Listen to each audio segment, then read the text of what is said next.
as we transition over to Cloud9, who are doing absolutely fantastic in the LCS. In Monday Night League, they defeated Evil Geniuses once again in supremely impressive fashion. 0 towers conceded, 0 Barons, 0 Dragons. Cloud9, another massacre as it is.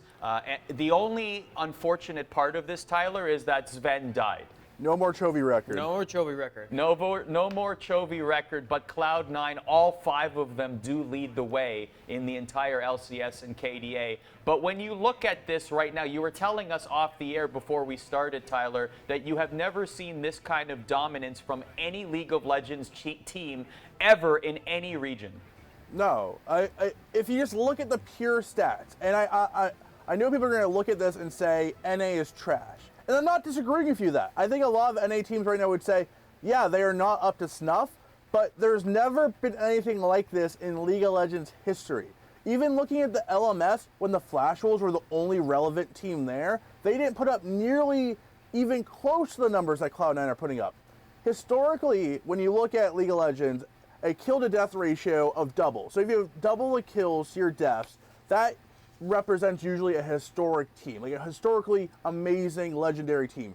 The Fnatic team in summer 2015 that went undefeated had double the amount of kills to deaths. So like a 2.04 rating, which is insane. It's amazing. That doesn't happen almost ever. Cloud9 currently is quadruple.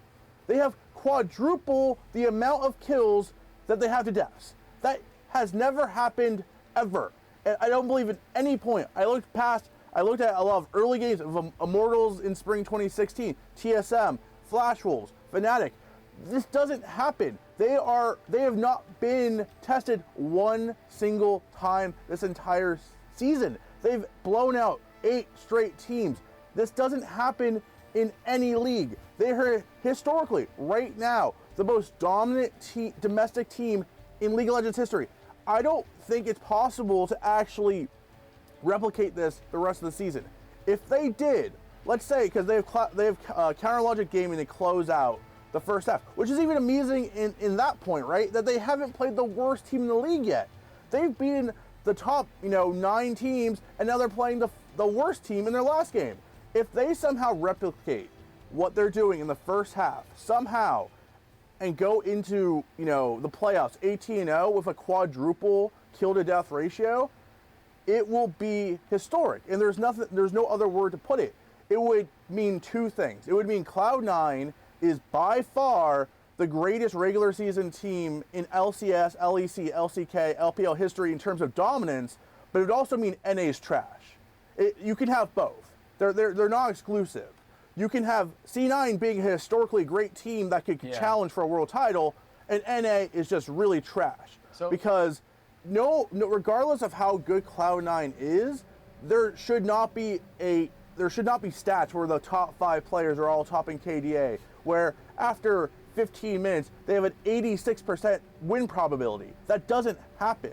So unless Cloud9 destroys NA and then goes to MSI and destroys everyone there, then NA is a very poor region right now, with Cloud9 being the only outlier feasting on the scraps. Okay, Tyler, a couple things here. This is my first question to you. How likely is it that they go undefeated this split? Put a percentage to it. So me and Emily Rand had a roundtable after their TSM game saying, how likely would it be for Cloud9 to go undefeated? I said 30% after the TSM game. 50%? I think 30%, because it's really hard to go undefeated, especially when you have a team that plays so, aggressive, pedal to the metal, where you have Blabber, who, is the spearhead of this team, who, has sometimes trouble in the level 1s, level 2s. He'll go aggressive and die, which we saw in the TSM series, where they have 2 kills really early in the series, but then brushed it off and blew them out. I think I bumped that now to like a 40%. This team seems like they're on a mission. They seem like they have a point to prove. From Licorice to Sven to Kwilinski, they seem like they know how good they are. They have a swagger to them, and they want to make a joke of every other NA team. They want to blow everyone out. They've had 8 straight blowouts. Quadruple kills to death ratio. That's never come close this far into a season. It's ridiculous.